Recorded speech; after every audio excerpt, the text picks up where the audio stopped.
Orang yang tadinya bete karena delay, sekarang aduh ini 2 jam lagi gue bisa klaim nih. Ya sebetulnya industri asuransi itu masih punya potensi untuk berkembang besar. Hi everyone, welcome to IdeaWorks Make Impact, where we dig deeper inside the mind of creators and the becoming of their impact. Meet our host Arianto Bigman, the CEO of IdeaWorks. And today we are honored to have Mr. Teguh Aryajana, Chief Executive Officer at Asuransi Simas Insurtech.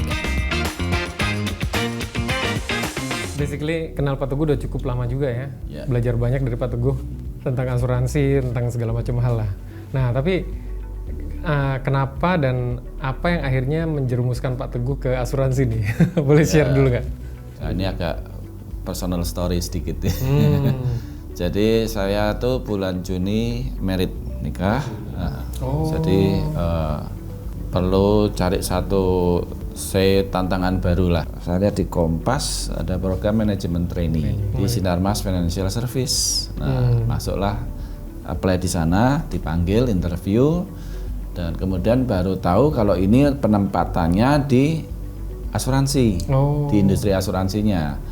Waktu itu asuransi jiwa justru, namanya Eka Life. Long story short, saya masuk manajemen trainee di sana 2 tahun, kemudian transfer ke yang asuransi kerugian, namanya asuransi Sinarmas. Nah disitulah mulai karir betul-betul fokus untuk di marketing, business development, ngembangin agency juga. Nah dalam perjalanannya 2014 kebetulan saat itu mulai booming online market ya. Nah, jadi belanja online shopping, apa semua beli tiket online, mulai itu. Chairman kami Pak Indra punya visi bahwa ini harusnya bisa digarap nih. Ya, dan kami sempat visit juga ke beberapa perusahaan di partner di luar, ada yang dari China, ada dari Jepang. Ada konsep namanya affinity. Nah, konsep inilah yang kemudian kita coba terapkan untuk bisa kind of penetrate ya ke market melalui produk-produk yang bisa asuransi ini bisa diterima. Dengan cara apa? Kerjasama dengan perusahaan-perusahaan yang punya customer base. Kita align produk kita dengan produk mereka. Jadi instead of jualan one on one, frontal, direct, kita coba masuk dari angle yang lain dengan affinity itu. Nah, itulah cikal bakal Simas Insurtech. Ya, jadi personal lines mulai kelihatan. Pak Indra bilang, oke ini kayaknya mesti kita bikin separate entity deh supaya lebih luas dan fleksibel. Jadi pada akhirnya 21 Oktober 2014 kita mendapatkan izin OJK untuk mendirikan PT Asuransi Simasnet. Waktu itu namanya masih yang Simasnet ini. Kemudian dalam perjalanannya kita rebranding menjadi Simas Insurtech. Gitu. Tahun berapa ya Pak Simas Insurtech? Simas Insurtech itu kalau nggak salah 2018. 2018. Pergantian namanya. Iya. Jadi basically sih sebenarnya sesuai sama namanya juga net Insurtech gitu ya. Iya, supaya ada teknologinya tuh dapat ya. Tapi Pak Teguh sendiri bisa lama selama itu ya di asuransi itu. Ada sesuatu yang khusus nggak? Apakah ya sekedar kecemplung, lama-lama seneng, atau terus jadi passion gitu? Ada hal-hal khusus nggak yang kenapa kok stay terus di asuransi? Saya melihat, kayaknya ini sesuatu yang menarik di explore gitu. Jadi disitulah saya menekuni dan saya mendapatkan challenge yang menarik. Oh ini nggak di bank nih dan saya nggak banyak kompetisi juga kan, so to speak. Jadi oke, kita jalanin dan benar. Kita ambil gelar profesi, waktu itu cukup challenging juga, 5 tahun mungkin saya baru dapat AIK, istilahnya Ajun Ahli Asuransi Indonesia khusus kerugian. Ya memang saat itu perusahaan mensyaratkan kita untuk mengambil itu supaya bisa untuk career development-nya. Ya jadi kita udah ambil jadi ketagihan. 2015 saya mulai gaspol untuk asuransi Insurtech ini, Simas Insurtech yang sekarang namanya itu. Benar-benar ya kita enjoy mas, prosesnya itu benar-benar kita alamin semuanya. Bagaimana membentuk market untuk bisa menerima produk-produk asuransi Insurtech ini. Ya akhirnya kita bikin satu produk asuransi smartphone, yang mana kemudian kita partner dengan beberapa marketplace dan responnya cukup bagus, termasuk ada reseller besar gitu ya.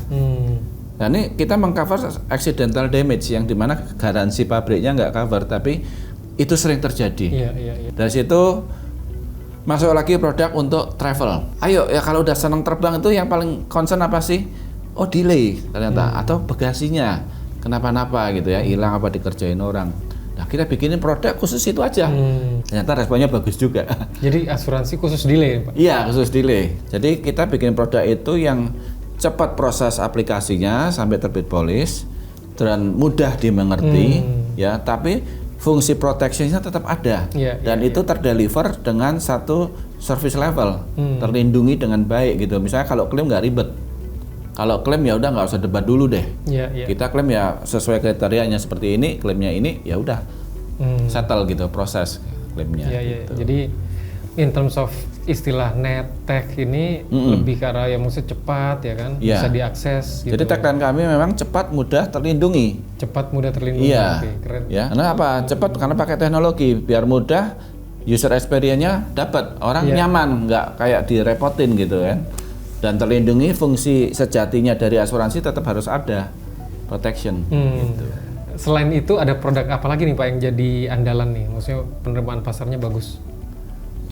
Asuransi untuk gadget ya, jadi dari smartphone itu tadi, kita kembangin ke berbagai model lah ya. Jadi ada untuk white goods, ada yang model extended warranty, ada asuransi khusus kamera, ada juga untuk produk khusus untuk gadget ya, dalam arti bisa laptop, bisa drone, bisa barang-barang elektronik yang lain. Dari teman-teman marketplace pun jadi kita berinteraksi, kita dapat banyak feedback untuk bikin produk-produk sesuai kebutuhan dari customernya, usernya itu.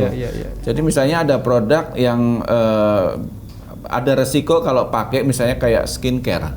Sekarang banyak skincare itu kan. Benar. Nah ternyata menimbulkan alergi. Nah itu kita bisa bikinin produknya untuk bisa di cover tuh resiko alergi itu.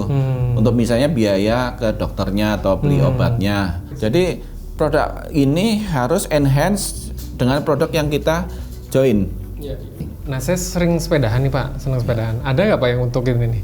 Ada. Wah, seru, boleh cerita asuransi dikit. Untuk sepeda. Oke. Iya. Dan itu cukup bagus juga responnya. Bapak jualnya kemana Pak? Jadi waktu itu kita launch untuk komunitas sepeda. Waktu itu ada gerakan sepeda back to works gitu ya. Itu banyak sekali sebelum pandemi, dan setelah pandemi juga rupanya ini jadi alternatif untuk olahraga dan sebagainya. Jadi asuransi sepeda itu mengcover resiko kita untuk accident karena naik sepeda, atau juga resiko kalau sepeda kita hit seseorang ada luka badan atau kerugian material ya. Nah itu kita bantu juga gitu. Iya. Oke.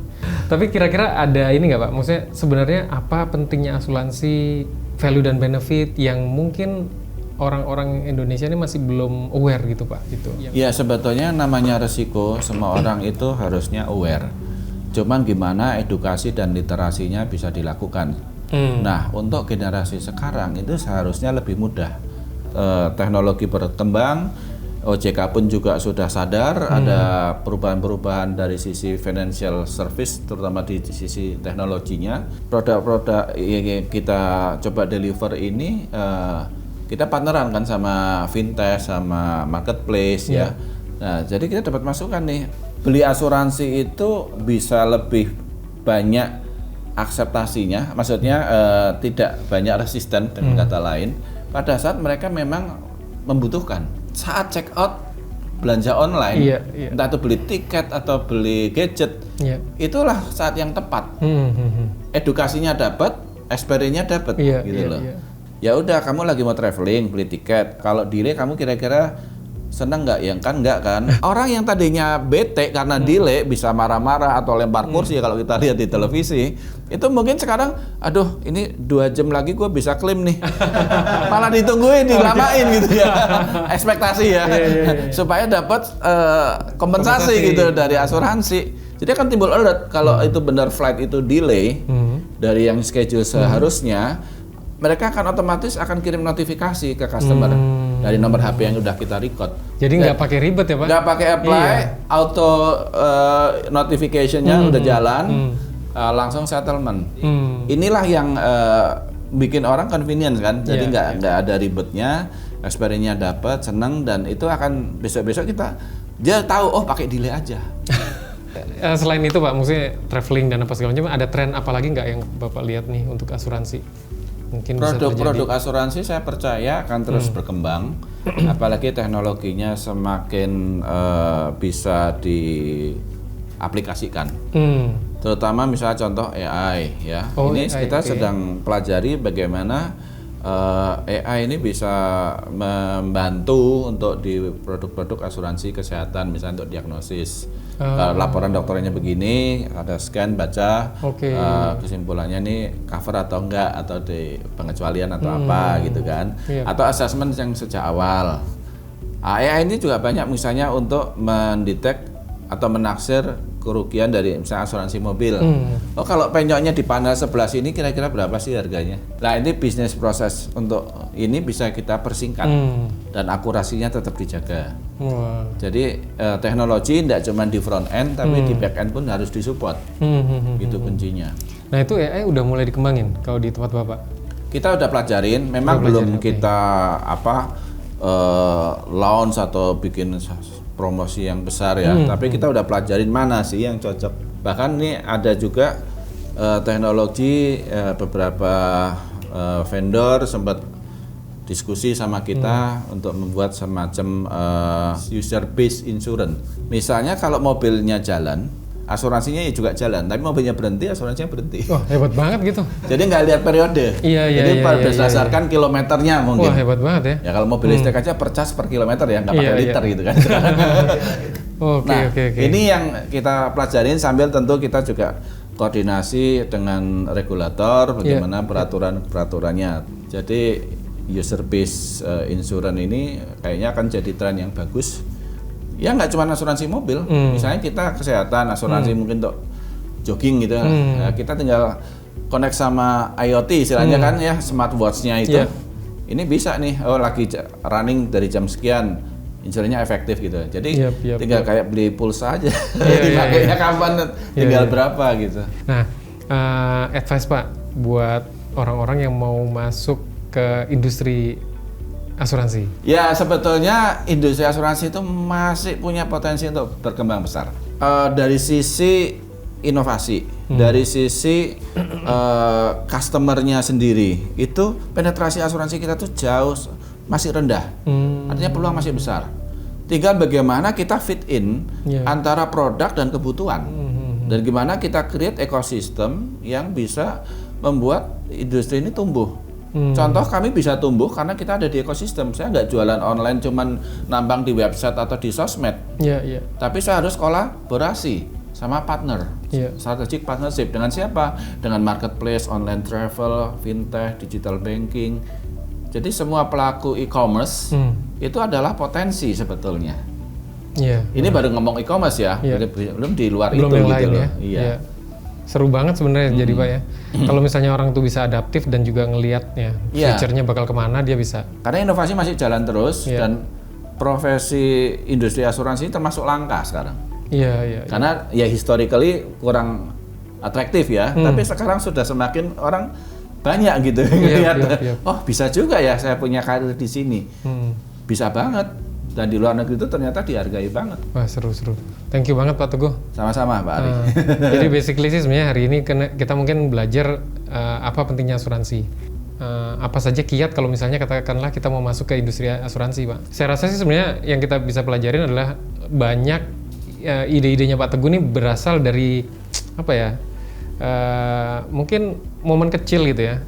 Mau terbang takut delay, mau terbang takut concernnya apa sih? Concernnya apa gitu. Jadi itu jadi momennya Pak, kebutuhannya di situ. Pak, thank you banget. Sama-sama Pak Ari. Semoga lancar terus. Sukses juga.